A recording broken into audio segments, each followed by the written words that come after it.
disappointed with the numbers that they're seeing on that screen?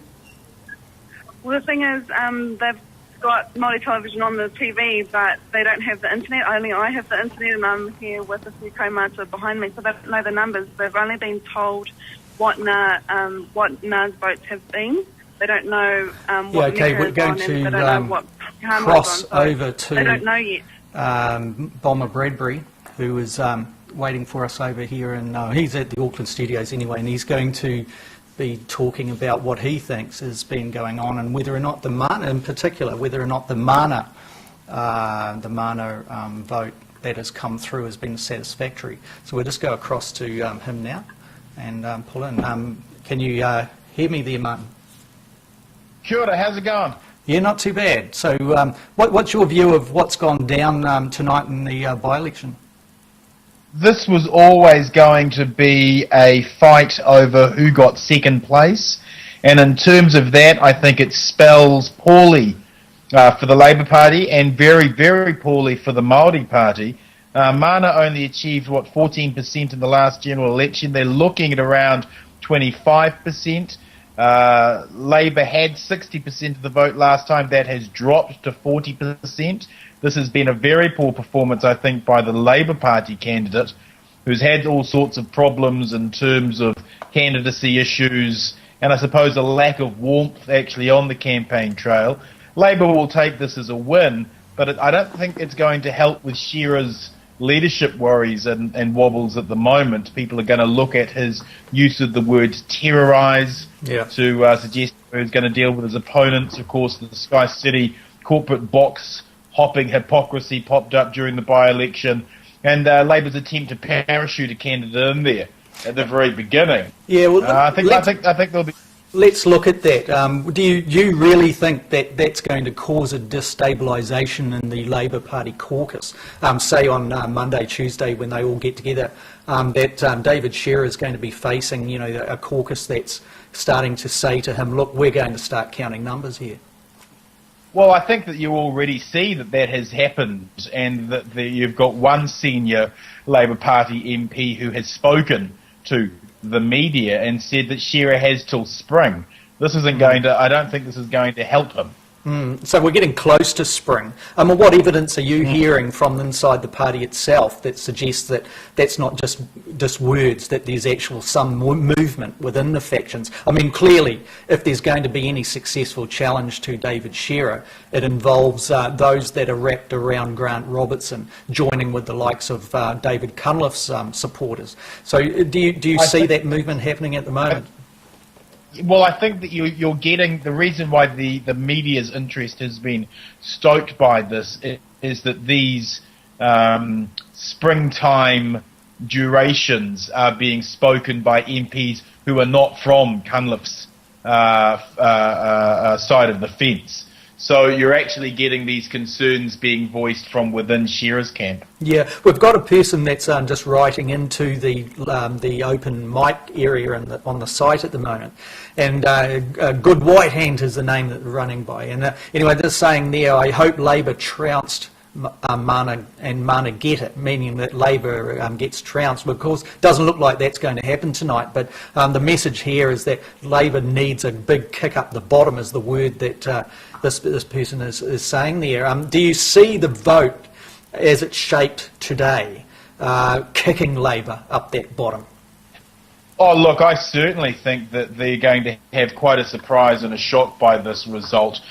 This is a seat that has been held by Labour for a very long period of time. It has been cemented into the Labour psyche as untouchable. It is touchable. And also, if you took these results and looked to extrapolate them, if Mana is able to do this across the other Māori electorates, well, then the reaping of the party vote is certainly going to be enough from them in those electorates. Yeah, well, Mihi, to give numbers. Yeah, sorry to jump in there. Mihi Forbes was saying on Māori TV, things along that line that that Labour is basically getting into a position where it may have to kind of make a real push on trying to get those seats all back under its wing. And I think what the debate and the analysis that was starting to shape about half an hour ago on Māori TV is Mana is the electorate able to carry mana and a Māori party, or should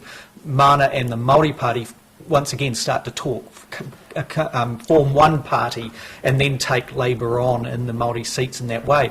So I suppose the message is that while the electorate's divided in that opposition to a Labour party in a Māori seat, then Labour looks like it's got a shoe-in in some of these areas. Do you see there's merit to that?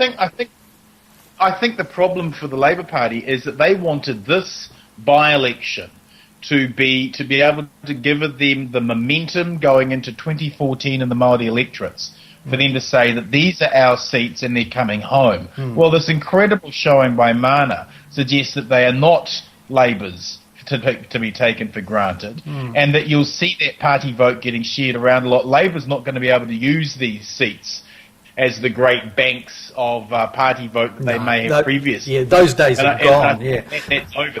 Those days are gone.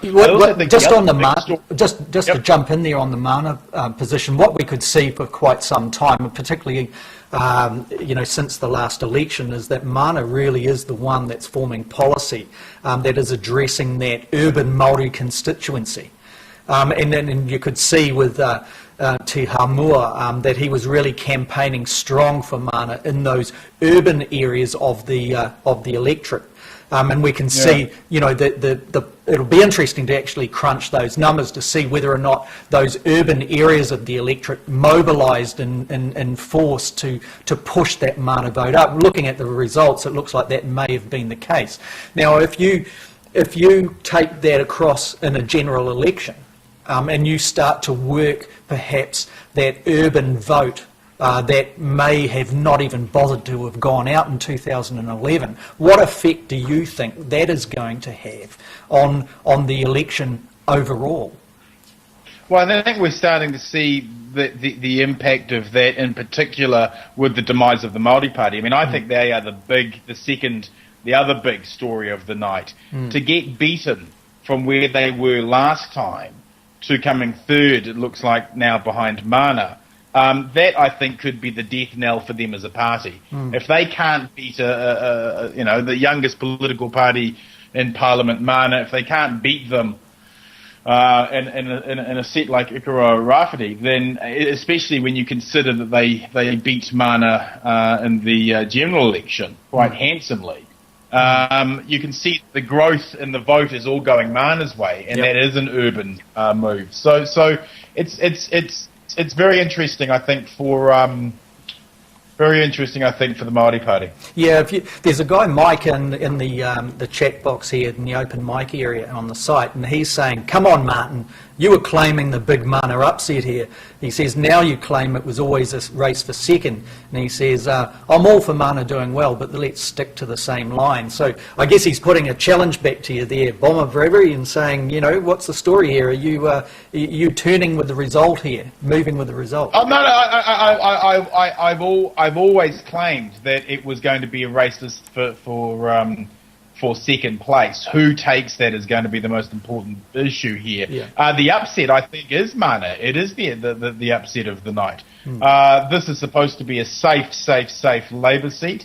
It hasn't turned, a result back that great for Labour, and it's given the Mana Party, and also, let's say, the Green Party as well, who have done a reasonable percentage here for Martyn Davidson. It's given them a reason to run in those Māori electorates. Now, this was supposed to be the king blow for Labour, to retake these Māori electorates back and to see them as their own again, and that's failed this evening. Well, let's just look at these results that are here on the screen. These are the latest ones on the by-election at the moment.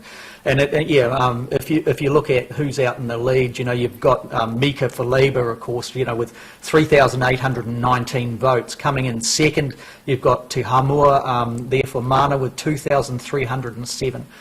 Coming in after that, Māori Party is showing 1,800. You've got Martyn Davidson for the Green Party on 1,040. They're all serious numbers. It's not like Martyn's vote fell apart or anything, and it's an interesting distribution. And if you look at the electorate, You were talking there that it was a very safe Labour seat. Yes, it was, and a huge majority out there for Parakura Horomia.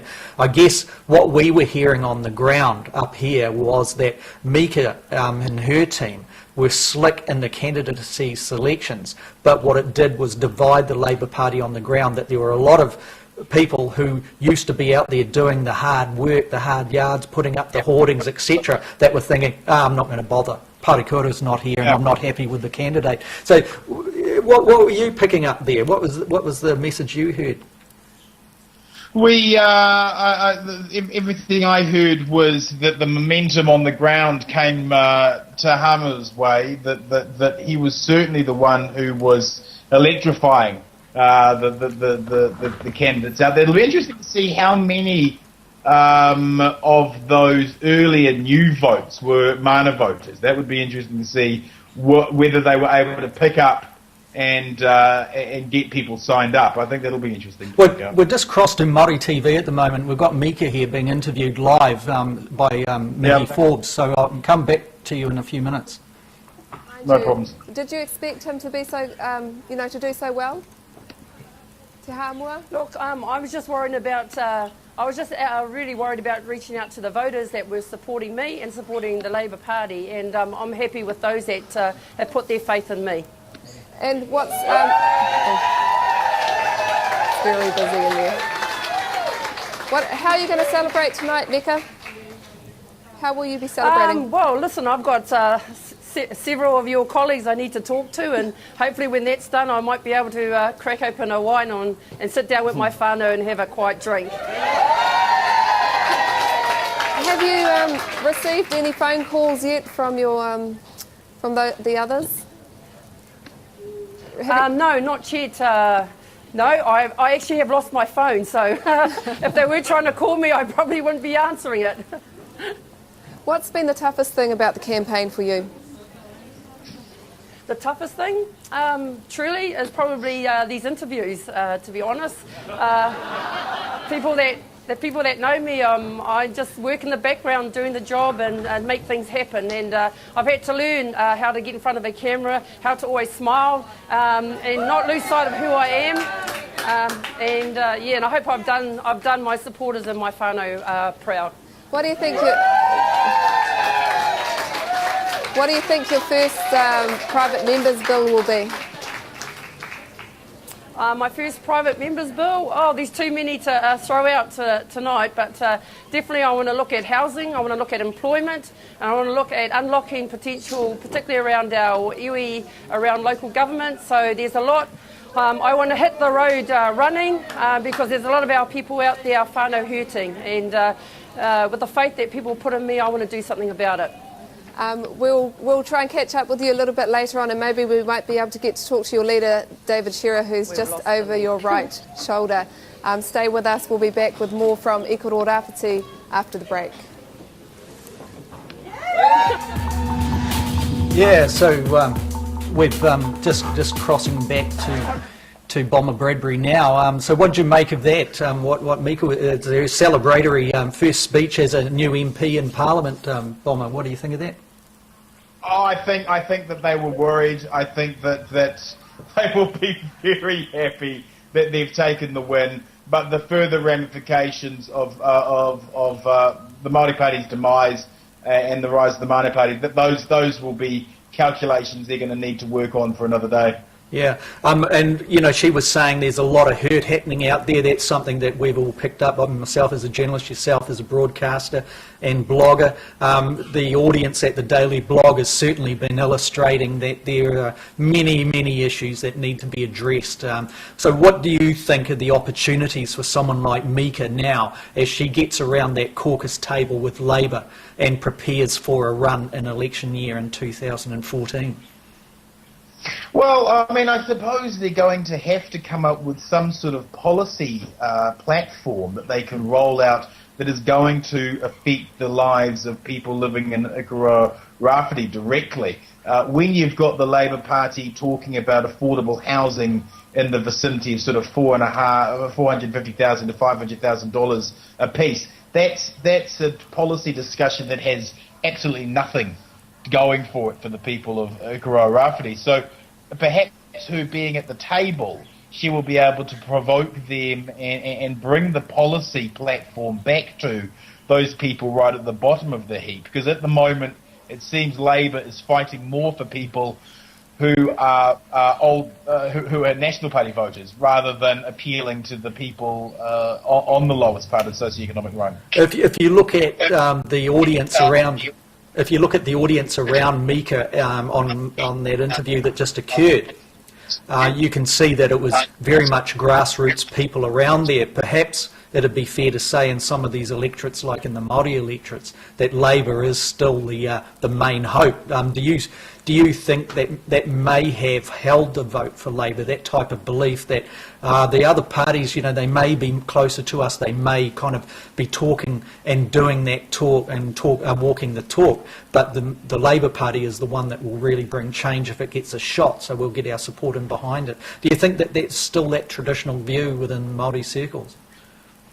I mean, I don't know if that traditional view is there or not. What I do know is that the yawning chasm of inequality that we have had in New Zealand open up, the manner that we've seen now under 5 years of the National Party, that inequality, which is at a higher level than we've ever had, that actually has real political implications. You have a party like Mana, which is aimed at the very poorest, being able to receive as many votes and do as well as it did this evening. What that's suggesting is that people are looking to the radical fringes for the hope that they're not receiving from the mainstream parties. I think that 2014 is going to be shaped by the fringes on either side. It's either going to be Mana or it's going to be ACT and or the Conservative Party. Well, it looks like ACT's dog Tucker, so it would be down to the Conservatives. I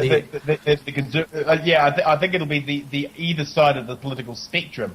And I think that Peter Dunn's sort of demise is quite symbolic of the fact that there won't be a middle ground politically next year. It won't be a fight over that. It will be the ends of the spectrum because of the inequality we now have in New Zealand. Yeah, certainly New Zealand First is obviously positioning to be a decider, kingmaker there too. We'll just cross again to Māori TV. We've got Marama Davidson talking to Matt McCartan and Mihi Forbes over there, so we'll come back to you in a moment, mate. About the voter turnout? I understand it was low, and that's something that is about by-elections. So yeah, it would have been good to have it a little bit higher. That's a challenge for all of us to work on.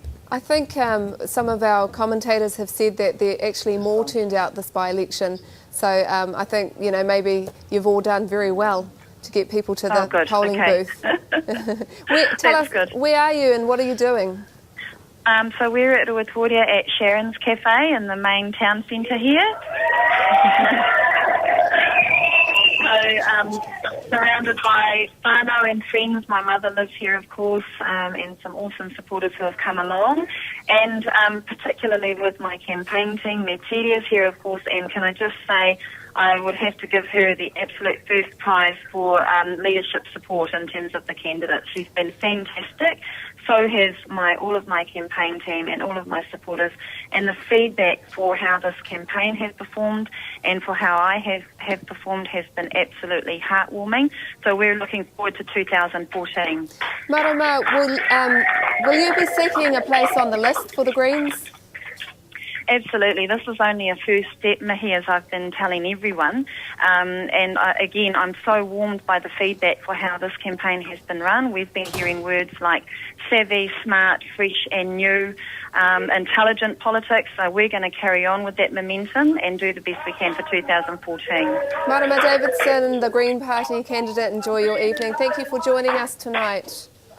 Kia ora. Thank you, Mihi. Thank you, everyone. Well, I think that was a class act.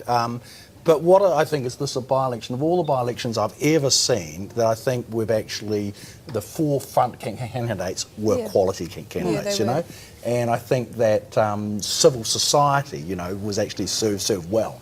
and all the parties, I think, can be proud of their candidates. Yep, and that's a good point. And that's why look, Labour and Mika should take heart out of this. Look, they're not going to win by the 50% majority that some were picking that they should have, but they should take heart out of it. She's a first-time candidate, first time running in a by-election. She's only had 5 or 6 weeks, not even that, to get her head around the way the political process works, and she was up against some quality candidates, and I think for Māori politics that should be seen as a good thing. Do you think the fact that Marama Davidson stood for the Greens, because the Greens haven't stood candidates in the Māori seats, do you think we'll see more Māori standing for Greens in the future, next year? Well, we probably should. The Greens have a kaupapa Māori focus, and it's something that they push. Obviously the environmental side of things would suggest that they have a Māori focus as well too. So they should, and I think that she's done a really good job. She was talking there about being savvy and intelligent politics, and I think she took away some of the stereotype around the sort of tree hugger Green type candidates, and I think she showed a real solid. She was really good in her performance in the debates, and she was talking a lot of sense at times during those. So, I think from a Māori political focus and view, then. Yeah, so we're just coming back to Martyn Bradbury. We just saw the end of the interview with Marama Davidson on Māori TV there, Bomber.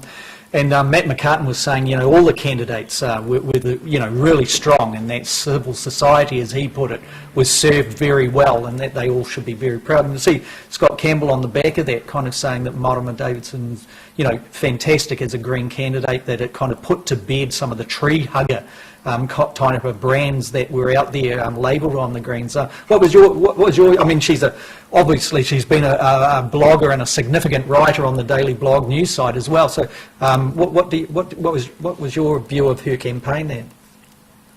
I think that Marama's campaign was absolutely amazing for the Green Party. I mean, the Greens have got a real problem trying to reach out to a Pacifica and a Māori vote base. If you look at how well they do nationally, they don't do particularly well, the Greens, in a place like Auckland, because they don't have the cross-cultural appeal, I think.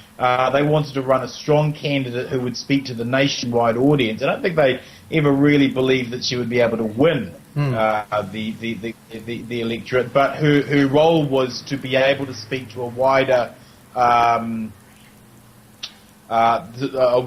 electorate, and I think that she's done that. I think that she's done that extremely well. And I certainly believe that her candidacy this election has been enough for her to be able to get into the top 10 party votes. I noticed on Citizen A you put that question to Keith Locke, former Green MP, whether or not she had a shot in the top 10 of the Green Party on the party list. And I suppose from the point of view of the Green Party, they'll be saying, okay, well, yeah, that's fair enough, but who do we take off the top 10 to make room for Marama? But certainly, she seemed to me, when you watched her campaign, she was almost like the perfect Green candidate to actually bring the aspirations of Māori women back into the political arena, without perhaps the conservative baggage or the heavy weight of a party machine behind them. And she spoke to the brand, she spoke to her own kind of gut instincts, and also her politics that is particularly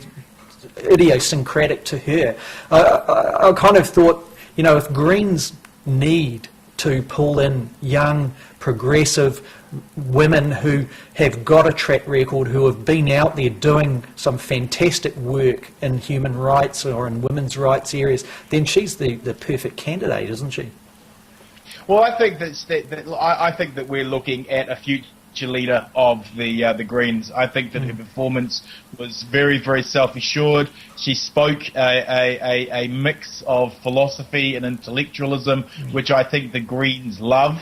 And I think that you could certainly see her doing some amazing damage in terms of bringing in party vote for the Greens. They could also use her quite tactically, I think, as a candidate. If they really wanted to annoy Labour, for example, the Greens recently being slapped down by David Shearer saying that he wouldn't consider Russell Norman as the finance minister. Well, if the Greens wanted to play hardball, you could stand someone like Marama Davidson in central Auckland and block Jacinda being able to retake that. Yeah, well, that's true. In central Auckland, for example, we had a situation, or an Auckland Central electorate in the last election, where National may have actually been, seats stolen off them, meaning Nikki Kay may have been tossed out if the Greens didn't go after the actual electorate vote as opposed to just the party vote. So with someone with Marama's talents, though, I mean, there's even a stronger chance that it would pull away support from, one would presume, would be Jacinda Ardern running for Labour. So strategically, that would indicate that the Greens had an absolute gutsful of Labour's position and attitude toward them pre-election. So do you think that that's a likely kind of scenario to develop here? Well, I think that it could just be a reminder, a shot across the Labour Party's bowels. I think that you want to rule out our leader as the finance minister before the vote's even done. Well, there are areas where we can be equally of a hindrance. Well, just I think that kind of push and shove is something the Greens are going to have to start getting a lot better at if they want to be able to take the Labour Party on seriously. That's true. I would just cross again to Māori TV. Looks like Tuha Moore is doing a live interview with Mihi Forbes there, so it'll be interesting to hear what he says. Really good time. I've learnt a lot and I've matured quite a bit over the last 5 weeks, so, looking forward to probably letting my hair down if I had some tonight and just have a bit of a relax, take the suit off and put my rugby jersey back on. Tēnei te mihi atu ki a koe e hoa me te hungi tautoko i a koe, kia ora. Kia ora, sister. Tēnā koe. This by-election, He did well. that Labour didn't lose it, right? But the winner is that guy there. And he showed that's why. Clear. He showed why he's relevant. That campaign actually done. I was a bit surprised that the votes have diverged a bit as the night's gone on. But I realised what they did is their campaign actually got their young people enrolled and got them to the vote. So the early votes were really showing that the strength of their on-the-ground campaign.